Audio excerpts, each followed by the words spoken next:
Ma belle-sœur a essayé de ruiner ma vie en tentant de m'empoisonner lors de la fête de mon mari. Mais tout s'est retourné contre elle, et maintenant elle est en prison et abandonnée par son mari. Je n'aurais jamais imaginé que la plus grande menace pour ma vie viendrait de quelqu'un de ma propre famille, qu'une simple célébration, un moment de bonheur absolu, se transformerait en cauchemar. Mais c'est exactement ce qui s'est passé. Ma belle-sœur, poussée par une haine silencieuse et une jalousie insupportable, a tenté de m'éliminer. Oui, vous avez bien entendu, elle a essayé de m'empoisonner lors de la fête de mon mari. Et le pire, elle l'a fait après que j'ai annoncé que j'étais enceinte. Mais comme on dit, le mal trouve toujours un moyen de se détruire. Son plan n'a pas fonctionné comme prévu. En fait, tout s'est retourné contre elle d'une manière que même dans mes rêves les plus fous, je n'aurais pu imaginer. Maintenant, alors que je vous raconte cette histoire, ma belle-sœur est derrière les barreaux. Elle a tout perdu. Son mariage, sa liberté, sa dignité. Mais avant d'en arriver là, laissez-moi vous raconter exactement comment tout cela s'est passé. Pour comprendre comment cela est arrivé, vous devez connaître ma belle-sœur. Dès le premier jour où nous nous sommes rencontrés, j'ai senti que quelque chose n'allait pas chez elle. Au début, ce n'était dit que de petites piques, des commentaires un peu subtils déguisés en plaisanterie, des regards en coin quand elle pensait que personne ne faisait attention. Au début, j'ai essayé d'ignorer, j'ai pensé que ce n'était qu'une question de temps avant qu'elle ne m'accepte, avant qu'elle ne réalise que je n'étais pas une menace. Mais je me trompais, complètement. Chaque fois que nous étions ensemble, je sentais une lourdeur dans l'air, une hostilité silencieuse. Au début, j'ai pensé que c'était dans ma tête. Mais ensuite, sentiment, les piques les sont devenues pas la plus directe. « Wow, tu manges bien pour quelqu'un d'aussi mince », disait-elle avec un faux sourire. Ou encore, « Mon frère a toujours aimé les femmes plus sophistiquées, tu sais ?» De petites choses, mais elles s'accumulaient, et plus le temps passait, plus il devenait clair que ce n'était pas une plaisanterie. Elle me détestait vraiment. Je n'ai jamais compris pourquoi. Peut-être se sentait-elle mise de côté. Peut-être était-elle habituée à être le centre de l'attention et ma présence lui a enlevé cela. Ou peut-être était-ce quelque chose de plus profond, quelque chose que je ne découvrirai jamais. Mais ce que je ne savais pas, c'est que ce ressentiment se transformait en quelque chose de dangereux. La situation a empiré après le mariage. Elle semblait ne pas supporter l'idée que je faisais maintenant partie de la famille. Les provocations sont devenues plus fréquentes. Elle faisait tout pour me mettre mal à l'aise chaque fois qu'elle le pouvait. Parfois, quand je disais quelque chose, elle levait simplement les yeux au ciel et quittait la pièce. D'autres fois, elle faisait des blagues à mes dépens, riant alors que les autres essayaient de cacher leur gêne. Mon mari le remarquait et essayait d'intervenir, mais il finissait toujours par minimiser. « Elle essaie comme ça », disait-il. « Elle va s'habituer à toi, c'est juste une question de temps. » Et pendant un moment, j'ai voulu y croire. J'ai voulu croire qu'avec le temps, les choses s'amélioreraient, que peut-être si j'étais plus gentille, plus compréhensive, elle finirait par m'accepter. Mais tout a changé le jour de la fête. Ce jour-là, c'est là que j'ai réalisé que sa jalousie n'était pas seulement une question de mots ou d'attitudes hostiles. C'était quelque chose de bien plus sombre. La fête était une idée de mon mari. Il voulait quelque chose de spécial, de mémorable pour partager la grande nouvelle avec la famille. J'étais radieuse. Après des mois d'essai, nous attendions enfin un bébé. C'était un rêve devenu réalité, et nous voulions partager ce moment avec tout le monde. Nourriture, musique, boissons, tout était parfait. Tout le monde semblait heureux, nous embrassant et nous félicitant. Mais il y avait une exception, ma belle-sœur. Je me souviens du moment exact où j'ai annoncé la grossesse. Mon cœur battait la chamade, mes mains tremblaient d'émotion. J'ai pris la main de mon mari et, avec un sourire, j'ai dit « Nous attendons un bébé ». La réaction a été immédiate. La salle a explosé en applaudissements, rires, voix mêlées de falémés, de félicitations animées. Mais parmi toutes ces expressions de joie, il y en avait une qui détonnait. Ma belle-sœur n'a pas souri. Elle n'a pas applaudi. Elle est juste restée là, tenant son verre de vin, m'observant avec un regard que je n'oublierai jamais. Ce n'était pas seulement de la jalousie, ce n'était pas seulement de l'envie. C'était quelque chose de plus profond, quelque chose qui m'a fait frissonner de la tête aux pieds.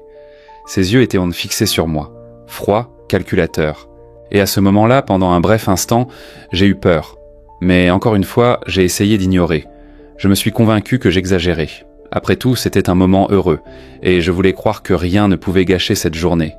Ce que je ne savais pas, c'est que, pendant que je souriais et recevais les félicitations, ma belle-sœur mettait déjà son plan à exécution. Elle avait déjà décidé, si elle ne pouvait pas me voir heureuse, alors je ne vivrais pas pour raconter cette histoire.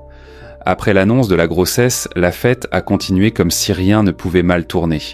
Mon cœur battait toujours la chamade, non seulement à cause de l'émotion, mais aussi à cause de quelque chose de plus profond, une sensation inconfortable que je ne pouvais pas expliquer complètement. Je souriais, riais, embrassais les membres de la famille et les amis qui venaient me féliciter. Mais au fond de moi, quelque chose me disait de rester vigilante. C'est alors que j'ai vu ma belle-sœur s'approcher.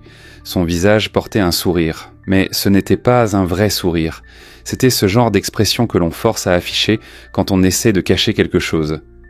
Elle tenait 2 verres à la main, l'un d'eux tendu vers moi. « Félicitations », dit-elle d'une voix étonnamment douce. « Cela mérite un toast spécial. » Ce moment n'a duré que quelques secondes, mais pour moi, cela semblait une éternité. Mon cerveau me criait de ne pas accepter, de refuser poliment et de passer à autre chose. Mais là, au milieu de la fête, tous les regards tournés vers moi, refuser aurait semblé étrange, peut-être même impoli. Alors, contre tous mes instincts, j'ai accepté le verre. Elle a levé son verre et a souri, maintenant avec une lueur étrange dans les yeux. « À la nouvelle maman !» dit-elle à haute voix, attirant l'attention de tous autour. Le groupe autour de nous a répété le toast, et en quelques secondes, un chœur de voix célébrait, levant leur propre verre pour porter un toast à ma grossesse. J'ai souri, faisant semblant que tout allait bien. Mais en regardant ma belle-sœur, j'ai remarqué quelque chose qui m'a retourné l'estomac. Elle ne buvait pas vraiment. Ses lèvres ont touché le verre, mais il n'y a eu aucun mouvement de déglutition. Elle me regardait simplement, comme si elle attendait quelque chose. J'ai porté le verre à mes lèvres. L'odeur était légèrement différente, mais pas assez pour éveiller des soupçons évidents. La première gorgée était petite, juste un effleurement des lèvres. Et c'était suffisant. Dès que le liquide a touché ma langue, j'ai senti un goût étrange. Ce n'était pas seulement l'amertume du vin. C'était quelque chose au-delà, quelque chose de chimique, d'artificiel, de mauvais. Un frisson a parcouru mon dos. Mon corps a réagi avant même que je puisse rationaliser. Instinctivement, j'ai baissé le verre, mes doigts serrant le verre avec force. Mon cœur s'est emballé et à ce moment-là, j'ai eu la certitude absolue. Il y avait quelque chose dans cette boisson. Quelque chose qui n'aurait pas dû être là. Ma tête a commencé à tourner. Je ne savais pas si c'était la panique qui prenait le dessus ou si je ressentais déjà les effets de ce qui se trouvait dans ce verre. Mon estomac s'est retourné et pendant un moment, j'ai pensé à la confronter sur place. Mais ensuite, quelque chose s'est produit que je n'aurais jamais pu prévoir. Mon mari, sans se rendre compte de ce qui se passait, a pris mon verre sur la table et a bu une gorgée. Cela, ça a été rapide, presque instantané. Il avait à peine fini d'avaler qu'il a commencé à tousser violemment. Son visage était devenu rouge puis pâle. Il a tenu son estomac, se courbant en avant, les yeux écarquillés de douleur. En quelques secondes, il est tombé à genoux, haletant. Sa respiration est devenue irrégulière. Il essayait de dire quelque chose, mais sa gorge semblait débloquée. La salle entière s'est figée, la panique s'est répandue comme un feu de forêt. Les gens ont commencé à bouger, demandant ce qui se passait. Certains pensaient qu'il s'étouffait. D'autres pensaient que c'était un malaise passager. Mais je savais ce qui se passait. Et quand j'ai regardé ma belle-sœur, j'ai vu la preuve définitive. Elle était immobile, pâle comme un fantôme, ses yeux étaient écarquillés, sa bouche entr'ouverte, comme si elle voulait dire quelque chose mais ne trouvait pas les mots. Pendant un bref instant, j'ai vu une peur authentique sur son visage. Mais ce n'était pas la peur pour mon mari. C'était la peur de ce qui allait suivre. « Appelez une ambulance !» a crié quelqu'un. Mon esprit était sous le choc. Mon mari était au sol, affaibli, et ma seule préoccupation à ce moment-là était de m'assurer qu'il soit en sécurité. Mais alors que je tenais sa main, essayant de le garder conscient, une autre émotion a commencé à grandir en moi. Quelque chose de plus fort que la peur, plus intense que le choc. C'était de la colère, pure, ardente, écrasante. Ma belle-sœur a essayé de m'empoisonner. Elle voulait en finir avec moi et maintenant mon mari payait le prix pour sa haine irrationnelle. Mais elle a commis une erreur qui lui coûterait tout. Le chaos a envahi la fête. Mon mari était au sol, son visage pâle et en sueur, la respiration irrégulière. Le bruit autour de nous semblait étouffé, comme si le monde tournait au ralenti. Les gens couraient en rang d'un côté à l'autre et essayant de comprendre ce qui se passait. Je pouvais à peine entendre leur voix. Tout ce que je ressentais, c'était la panique grandissante en moi, avec la certitude que quelque chose de très très grave venait de se produire. Mon esprit criait que je devais faire quelque chose, mais mes mains tremblaient. Mon mari a serré ma main avec force, ses yeux me cherchant, comme s'il essayait de me dire quelque chose sans avoir à parler. Et puis, à cet instant, une prise de conscience m'a frappé comme un éclair. Le verre, la boisson, ma belle-sœur. Elle voulait que je boive ça, mais c'est mon mari qui a fini par l'ingérer. Le sang a quitté mon visage.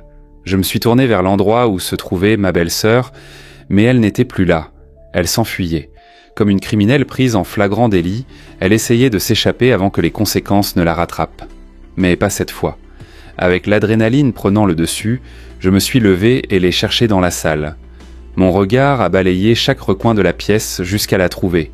Elle était près de la porte de la cuisine, son visage un masque de pure terreur. Nos regards se sont croisés pendant un bref instant. Puis elle s'est retournée et a disparu hors de la maison. « Non !» ai-je crié, ma voix sortant plus forte que je ne l'aurais cru.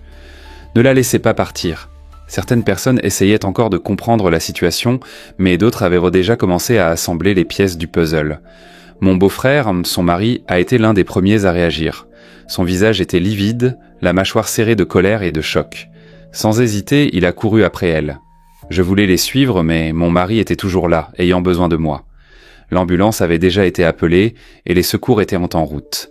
Alors, j'ai fait la seule chose que je pouvais. Je suis resté à ses côtés, tenant sa main et priant pour qu'il tienne bon jusqu'à l'arrivée des secours. Les minutes suivantes ont été floues.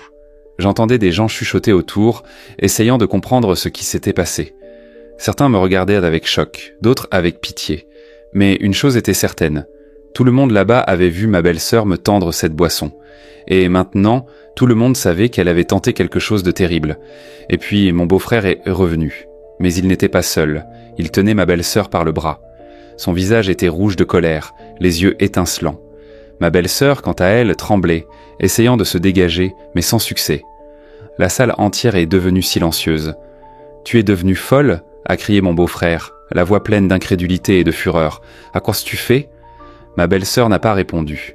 Ses yeux ont parcouru mon visage, puis celui de mon mari, toujours allongé au sol. Et puis elle a fait quelque chose que je n'aurais jamais attendu. Elle a commencé à pleurer. Mais ce n'étaient pas des larmes de repentir. Ce n'était pas de la culpabilité. C'était du pur désespoir. Elle savait qu'elle était piégée. « C'était une erreur », a-t-elle crié, les larmes coulant sur son visage. Je ne voulais pas, je voulais juste... »« Tu voulais quoi exactement ?» ai-je interrompu, ma voix sortant froide comme la glace. « Qu'est-ce que tu voulais vraiment, hein ?» Elle a regardé autour d'elle comme si elle cherchait une issue, mais il n'y avait nulle part où fuir. Tout le monde là-bas regardait. Tout le monde savait ce qui s'était passé. Et puis est venue la confession. « Je voulais juste que tu n'aillais pas tout, » a-t-elle chuchoté, la voix brisée. « Tu as déjà l'amour de la famille, un mari incroyable, tu as tout. Et maintenant tu vas avoir un bébé. Pourquoi toi ? Pourquoi toujours toi ?» Un frisson glacial a parcouru mon dos. Elle me détestait vraiment à ce point ? Juste parce que j'étais heureuse, juste parce que ma vie avançait ? Était-ce de la jalousie, de l'envie ? Je ne pouvais pas comprendre complètement. Mais une chose était claire, elle ne ressentait aucun remords pour ce qu'elle avait fait. Elle regrettait seulement de s'être fait prendre. Avant que je puisse répondre, le son des sirènes a envahi l'air. La police était arrivée, les policiers sont entrés rapidement et en quelques secondes, la situation a été expliquée. Les invités ont donné leur témoignage. Le verre que ma belle-sœur m'avait tendu a été récupéré et emporté comme preuve. Mon mari a été placé dans l'ambulance et je suis parti avec lui. Alors que nous nous éloignions, ma dernière vision de la fête a été celle de ma belle-sœur menottée, les larmes coulant sur son visage, criant que tout avait été une erreur, que ce n'était pas de sa faute. Mais plus personne ne la croyait. La vérité était là, aux yeux de tous, et j'ai fermé les yeux et respiré profondément. Tout avait changé. Mais une chose était certaine, elle allait enfin payer pour ce qu'elle avait fait. L'hôpital était froid et silencieux, un contraste frappant avec le chaos de la fête. J'étais assise à côté du lit de mon mari, tenant sa main, observant sa poitrine se soulever et s'abaisser de manière régulière. Il était stable maintenant, les médecins avaient assuré qu'il était hors de danger. Mais le sentiment de soulagement n'était pas encore complètement arrivé pour moi. Mon esprit était en ébullition, revivant les événements de la nuit encore et encore. Ma belle-sœur a essayé de me tuer. Il n'y avait pas d'autre façon de le dire, et si mon mari n'avait pas bu de ce verre en premier, je serais probablement inconsciente maintenant. Ou pire. Cette pensée me donnait des frissons. La porte de la chambre s'est ouverte et mon beau-frère est entré. Son visage était abattu, des cernes profonds marquant ses yeux. Il semblait avoir vieilli de plusieurs années en quelques heures seulement. Je savais qu'il était allé au poste de police après la fête. Maintenant, il était là. et à en juger par l'expression sur son visage, il avait quelque chose d'important à dire. Elle a avoué, a-t-il dit, la voix rauque. Elle a dit que c'était un moment de colère, de désespoir, mais qu'elle n'avait pas pensé aux conséquences, qu'elle ne voulait vraiment blesser personne. J'ai ri, mais ce n'était pas un rire d'amusement, c'était un rire amer d'incrédulité. Elle ne voulait blesser personne? Vraiment? Alors pourquoi a-t-elle mis quelque chose dans ma boisson? Pourquoi m'a-t-elle tendu ce verre en sachant exactement ce qu'elle faisait? Mon beau-frère a baissé la tête. Il n'avait pas de réponse. Peut-être était-il aussi choqué que moi. Peut-être essayait-il encore de comprendre comment sa femme, la femme avec qui il avait partagé des années de sa vie, pouvait avoir fait quelque chose d'aussi monstrueux. Il a ensuite sorti un document de sa poche et l'a posé sur la table de chevet. « J'ai déjà entamé la procédure de divorce », a-t-il dit, la voix ferme. « Je ne peux plus rester avec quelqu'un capable de faire une chose pareille. » C'était la première bonne nouvelle de la nuit. Les jours suivants ont été un tourbillon d'interrogatoires, de déclarations et de préparations pour le procès. Les preuves étaient des solides. Le verre qu'elle m'avait tendu contenait des substances toxiques. Les invités avaient témoigné de son comportement suspect et sa propre confession avait été enregistrée au poste de police. Il n'y avait nulle part où fuir. Au tribunal, ma belle-sœur a essayé de changer son histoire. Elle a essayé de dire que c'était un accident, qu'elle n'avait jamais voulu empoisonner personne, que tout n'était qu'un malentendu. Mais les preuves étaient accablantes. Le juge l'a déclarée coupable. Elle a reçu une peine de prison et, pour la première fois depuis cette nuit-là, j'ai senti que justice avait été rendue. Ma belle-sœur n'a pas seulement perdu sa liberté.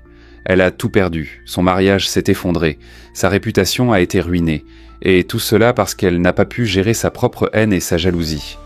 Et moi, j'ai continué ma vie. Mon mari s'est complètement rétabli.